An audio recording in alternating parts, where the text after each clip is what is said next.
a sound or you'll wake them in the deepest part of the ancient forest. The flickering candlelight illuminates the faded pages of a story.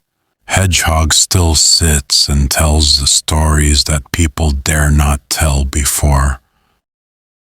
The Tyrant and the Thorn. Prologue. The king is the land. In the shadow of the Iron Peak Mountains lay the kingdom of Veridia, a land cursed with a truth so profound it had become a religion. The king is the land, and the land is the king. For generations, this had been a promise of prosperity. Under a just king, the soils were rich, the rivers ran clear, and the sun was gentle. But Veridia now had King Morwen the Gilded, and King Morwen's soul was a festering wound. He was not born a monster, but forged into one by a singular, all-consuming fear, weakness. He had witnessed his own father, a kind and gentle man, be betrayed by a trusted duke, leading to a war that cost thousands of lives. In Morwen's mind, his father's kindness was the poison, mercy, the gateway to betrayal. He ascended the throne with a vow etched in iron upon his heart. He would be so strong, so feared, that no one would ever dare challenge him. The land would reflect his unassailable power. And so it did. His paranoia hardened the very stones of the capital city, Ethelgard, into sharp, unforgiving angles. His cruelty seeped into the earth, turning the fertile plains to a hard, grey clay that yielded only thorny brambles and bitter roots. The people, gaunt and grey-faced themselves, moved through the streets like ghosts, their eyes perpetually cast down. To meet the king's gaze was to invite his attention, and his attention was a death sentence.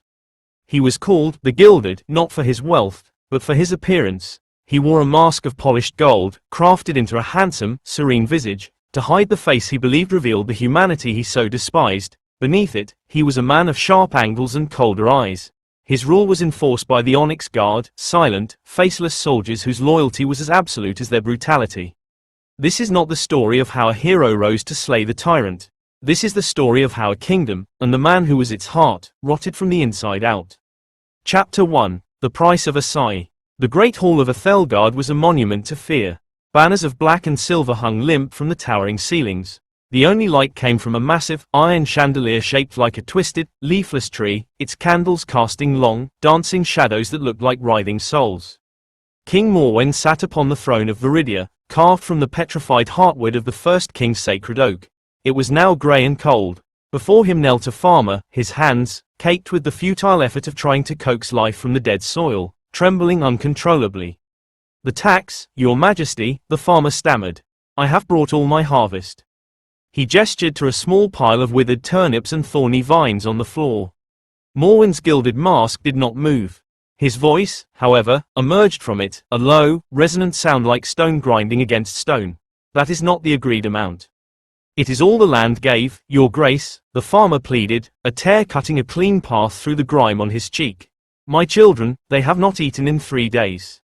A silence fell, so deep and heavy it felt like a physical weight. The onyx guards lining the walls did not stir. "Your failure is not the land's," the king stated. "It is a failure of will. You lack the strength to demand more from it. Your sentiment for your children makes you weak. In my kingdom, weakness is a contagion that must be cauterized." He made a slight gesture with a single, gloved finger. 2 onyx guards stepped forward. The farmer's cries were cut short as they dragged him away. His fate was known to all. The black pits, the deep mines beneath the castle where dissenters and failures were sent to dig for obsidian until their bodies broke. Later, in his private chambers, Morwen removed the mask. The face beneath was pale, sharp, and unnervingly still. Only his eyes held a flicker of something alive, a constant, simmering fury. He stood before a massive, obsidian-framed mirror, a spoil from a conquered land. "Sentiment," he whispered to his reflection, "the root of all decay." A movement in the mirror caught his eye. For a fleeting second, the reflection of the room behind him was not his own. The grey tapestries were replaced with vibrant hangings, the stone floor covered with a rug of lush green. A single, red rose stood in a vase on a table that, in his reality, was bare. He spun around. The room was as barren and cold as ever. He clenched his jaw. These phantoms had been occurring with increasing frequency. Glimpses of a world that was not his, a world of color and life that felt like a mockery. He saw them as another form of insurrection, a weakness in his own mind that he must dominate. He strode to the window and looked out over his kingdom. The sky was the color of lead. The river Sorrow, once called the River Sun, flowed thick and sluggish, the color of mud. In the distance, the whispers, the gibbets where the bodies of traitors were left to rot, creaked in the wind. It was a perfect, terrible order. There was no rebellion, no dissent, no chaos. So why did he feel the foundations of his world cracking beneath his feet? Chapter 2, The Girl Who Remembered Green. On the outskirts of Ethelgard, in a village that was little more than a cluster of hovels, lived a girl named Elara. She was 16, with eyes the color of the summer sky that no one in Veridia could remember. She was an artist, a dreamer, and most dangerously, a rememberer. While others bowed their heads and accepted the grey, Elara fought back in the only way she knew how. With stolen charcoal and pigments ground from rare, hidden plants, she drew on the walls of her family's shed. She drew flowers, trees heavy with fruit, the sun as a golden coin in a blue sky. Her parents lived in constant terror for her. They will see, Elara. Her mother would hiss, scrubbing at the drawings until only a grey smudge remained. The Onyx Guard will see your colors and they will take you. But Elara could not stop. The compulsion to create beauty was a rebellion in her blood. Her most precious possession was a memory, one so old and fragile she sometimes wondered if she had dreamed it. She remembered, as a very small child, sitting in a field of soft, green grass, and a single, perfect dandelion clock. She had blown, and the seeds had taken flight, a constellation of tiny parachutes against the blue. She remembered the taste of the air, sweet and clean. One evening, driven by a despair deeper than her fear, she did not draw in the shed. She took a piece of red ochre, a color as vibrant as blood, and on the grey wall of her family's hovel, she drew a single, blooming rose. It was seen. The next morning, the Onyx Guard came. They did not storm the village. They simply arrived, a silent, black-clad wall. Their captain, a man known only as Corvus, pointed a gauntleted hand at the red rose. The king's law forbids unsanctioned displays. His voice was flat, devoid of all inflection. This color is an act of sedition. Elara's father stepped forward, his body trembling. Please, sir. She is just a child. A foolish girl. I will punish her. I will tear down the wall myself. Corvus looked past him, directly at Elara. The king wishes to see the source of this defiance himself. As they dragged her away, Elara did not cry out. She looked back at her parents, her heart a frantic bird in her chest, and she memorized their faces. She knew, with a chilling certainty, that she would not see them again. Chapter 3, The Gilded Cage. Elara was not thrown into the black pits. Instead, she was brought to the castle, scrubbed raw, and dressed in a simple grey shift. She was then taken to the throne room. King Morwen observed her from his throne. He saw a thin girl, all sharp elbows and wide, fearful eyes. But there was something in her posture, a stubborn straightness of the spine, that intrigued him. She did not weep. She did not beg. You drew a rose, he said. Elara said nothing. Her throat was sealed shut by terror. Why? She found her voice, a whisper. Because, it was beautiful. The word hung in the air like a blasphemy. Beautiful. It was a concept Morwen had systematically eradicated. Beauty led to desire, desire to attachment, attachment to vulnerability. Beauty is a lie, he stated. It is a fleeting, fragile thing that distracts from strength. Your drawing was a weed in my perfect garden. I should have you killed. He paused, the gold of his mask glinting. But I am not wasteful. Your eyes, they see color where there is none. You represent a sickness that still lingers in my kingdom. A nostalgia for a weaker time. I will make you my personal attendant. You will serve me at every meal, you will stand in my presence. And you will witness, every day, the power and permanence of my order. You will see that your beauty is nothing but dust, and you will forget it. It was the most exquisite punishment he could devise. Not to destroy her body, but to systematically break her spirit. Elara was given a pallet in a cold cell near the kitchens. Her days became a monotonous cycle of servitude and silent observation. She served the king his sparse meals, tough, flavorless meats and dry bread. She watched him rule with cold, dispassionate cruelty. She saw nobles humiliated for minor infractions, merchants ruined for a moment's hesitation, and always, the constant, grinding fear in the eyes of everyone she passed. But instead of breaking her, it ignited a cold fire in her soul. She saw the king not as a god, but as a man, a terrified, lonely man hiding behind a mask of gold and a throne of stone. The phantoms he saw, the glimpses of the vibrant world, were not his imagination. They were the truth fighting its way back. The land was not dead. It was sleeping, buried under the weight of his terror. She began her own, silent war. She would find a few petals from a hardy, stubborn weed that grew in a crack in the courtyard and place them on his windowsill. She would hum an old, forgotten lullaby while cleaning the hall outside his chamber. She was a single, persistent drip of water, slowly wearing away at the stone of his resolve. Chapter 4: The Cracks in the Gold. The phantoms grew stronger. Morwen would be reviewing tax ledgers and smell honeysuckle. He would be passing a corridor and hear the echo of a child's laughter. He woke one night from a dream of warm rain to find his pillow damp with tears he could not remember shedding. His temper, always volatile, became apocalyptic. The slightest imperfection, a dust mote on his mask, a slightly sour taste in his wine, would send him into a rage. Servants disappeared with increasing frequency. The Onyx Guard moved with a new tension. He found himself watching Elara. Her silent, graceful movements. The way her eyes still held that infuriating, unextinguishable light. She was a living embodiment of the weakness he hated, and yet, she was the only thing in his court that did not reek of fear. She offered pity, and that was the greatest insult of all. One evening, as she poured his wine, her sleeve rode up, revealing a small, faint scar on her wrist. Without thinking, he grabbed her arm, his grip like iron. "Where did you get this?" he demanded, his voice a low growl from behind the mask. Elara flinched but did not pull away. "A thorn, your majesty. When I was a child. I was reaching for a wildberry." "A foolish act," he spat. "It was worth it," she whispered, meeting the empty eyes of his mask. "The berry was the sweetest thing I had ever tasted." He released her as if her skin had burned him. A memory, long buried and barricaded, shattered its prison in his mind. He was a boy, no more than 6, running through a sun-drenched meadow with his father. He had fallen into a bramble bush. Thorns had torn his tunic and scratched his arms. He had cried, not from the pain, but from the ruin of his new clothes. His father had not scolded him. He had plucked a dark, ripe berry from the very bush that had hurt him and held it to his lips. "Sometimes, son," he had said, his voice warm with laughter, "the greatest joys are guarded by the sharpest pains." The memory was so vivid, so agonizingly beautiful, that Morwen staggered back. The taste of the berry, the feel of the sun, the sound of his father's laugh. It was an avalanche of feeling he had spent a lifetime suppressing. "Get out," he choked, his voice strangled. "Get out." Elara fled. Alone in his chamber, Morwen tore the gilded mask from his face and hurled it against the wall. It clattered to the floor, undamaged. He stared at his reflection in the obsidian mirror, his face contorted in an agony he no longer understood. For the first time in 20 years, King Morwen the Gilded was weeping, and he did not know why. Chapter 5: The Heartwood Throne. The kingdom began to convulse. That night, a tremor ran through the earth, cracking the walls of the castle. The river Sorrow overflowed its banks, not with water, but with a thick, black sludge that smelled of rot. The thorny brambles that grew everywhere began to writhe and twist, as if in pain. The king is the land, and the land is the king.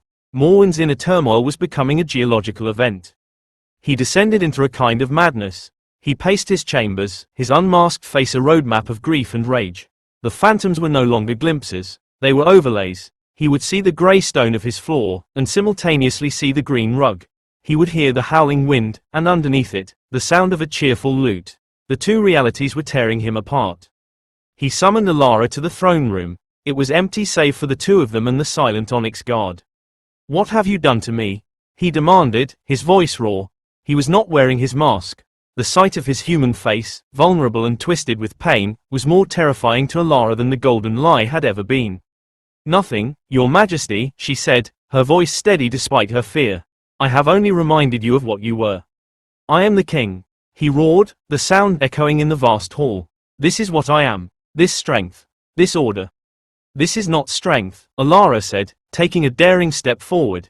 She pointed at the throne of Veridia. "This is a prison. You sit on the petrified heart of your kingdom, and you have made its heart as dead as the wood. You feared your father's kindness, so you became the opposite. But to be the opposite of a good man is not to be a strong king. It is to be a broken one." Her words struck him with the force of a physical blow. He looked at the throne, the symbol of his power, and for the first time, he saw it for what it was, a tombstone. He stumbled towards it, his legs unsteady. He fell into the seat, his hands gripping the cold, grey armrests. The moment he touched it, a searing pain shot through him. It was not the pain of injury, but the pain of feeling, decades of suppressed sorrow, fear, and love, all rushing back into him at once. The land was pouring its own agony back into its king. He screamed, a long, ragged sound that was torn from the very core of his being. And as he screamed, the throne reacted. A tiny, green shoot, vibrant and impossibly alive, pushed its way through the petrified wood near his hand. Then another, and another. The cracking had begun. Chapter 6, The Crown of Thorns. The castle shook with greater violence. Cracks raced up the walls, and through them, not dust, but living, green vines burst forth, laden with thorns and blood-red roses. The Onyx Guard, for the first time, broke formation, unsure what enemy to fight. The land was rejecting its king. Morwen could not rise from the throne. The shoots were growing, twisting around his wrists and ankles, not with malice, but with a terrible, binding life. They were anchoring him to the heart of the kingdom he had both ruled and ruined. "It hurts," he moaned, his body convulsing as the torrent of feeling overwhelmed him. Elara watched, horrified and awestruck. This was not the heroic death of a tyrant. This was a grotesque, slow mourning unraveling. The kingdom was healing itself, and the process was tearing its monarch apart. Corvus, the captain of the guard, drew his sword and advanced towards Elara. "The witch has bewitched the king. She dies." But as he raised his blade, a massive, thorny vine whipped down from the ceiling, wrapping around his arm and neck. It did not strangle him, but held him fast, the thorns drawing beads of blood. The land itself was defending the girl who remembered green. Morwen looked at Elara, his eyes wide with a final, lucid terror. "Stop it," he begged. "Make it stop." "I cannot," she said, her voice filled with a profound sorrow. "You are the land, and the land is you. This is not my doing. It is yours. You are finally feeling what you have made your people feel for 20 years." The vines continued to grow, weaving around the throne and around the king. They did not crush him, they embraced him. They coiled around his torso, his legs, his neck. Thorns pierced his fine clothes, drawing blood, a final, sharp pain to make him feel truly alive. A crown of twisted, flowering brambles formed around his head, a grotesque parody of royalty. His breathing grew labored, each breath a struggle against the living prison. He was not being killed, he was being absorbed. The strength he had so coveted was being used to hold him, the order he had imposed was becoming the structure of his tomb. The last thing King Morwen the Gilded saw was Elara's face, not triumphant, but grieving. The last thing he felt was not the cold of stone, but the terrifying, vibrant, and painful warmth of life returning. Then, there was only silence. Epilogue, the Gardener Queen. The shaking stopped. Where the throne of Veridia had stood, there was now a magnificent, tangled bower of thorns and roses, and at its center, a shape that was vaguely human, encased in wood and bloom. King Morwen was gone, become one with the heart of his kingdom. The grey receded from the land like a tide, color bled back into the world. The grey clay softened into rich, dark soil. The river Sorrow ran clear and fast, and the people of Veridia, stepping out of their hovels, felt a sun on their faces that held genuine warmth for the first time in a generation. There was no clear air. The nobles, cowed and broken, looked for leadership. Their eyes fell, inevitably, on the only person who had not been broken, Elara. She did not want the crown. She had seen its terrible price. But when the first green shoots of wheat pushed through the soil in the castle courtyard, they grew in a path that led directly to her feet. She was crowned not in the great hall, but in the courtyard, under the open sky. She did not sit on a throne, for the throne was now a sacred, living grave. She wore a simple circlet of silver, and in her hand, she held a single, perfect rose, its thorns carefully removed. Queen Elara the Gardener, they called her. Her rule was not one of power, but of nurture. She did not command the land, she tended it. And in turn, the land flourished. The scars of Morwen's reign were slow to heal. The black pits were sealed, the whispers were taken down. The people had to learn how to hope again, how to laugh without fear. Elara never married. She spent hours each day in the great hall, now open to the sky, tending to the rose bower that had once been a king and his throne. Sometimes, she would hear a whisper on the wind, not of pain, but of a long-forgotten lullaby. Sometimes, on the coldest nights, she would see a single, golden leaf fall from the bower, a last, gilded tear from a tyrant who had finally learned to feel. The king is the land, and the land is the king. It was a truth that had created a monster and then, in its own violent, merciful way, had created a garden from his bones. And in the heart of that garden, a single, persistent rose served as a permanent reminder that even the hardest stone can be cracked by the smallest, most persistent green shoot, and that the sweetest joys are often guarded by the sharpest pains. If you feel a chill down your spine, don't worry. They're just standing behind you, listening with you. Thank you for daring to enter the world of fairy tales of Nim. We'll see you again next night, if you're still around.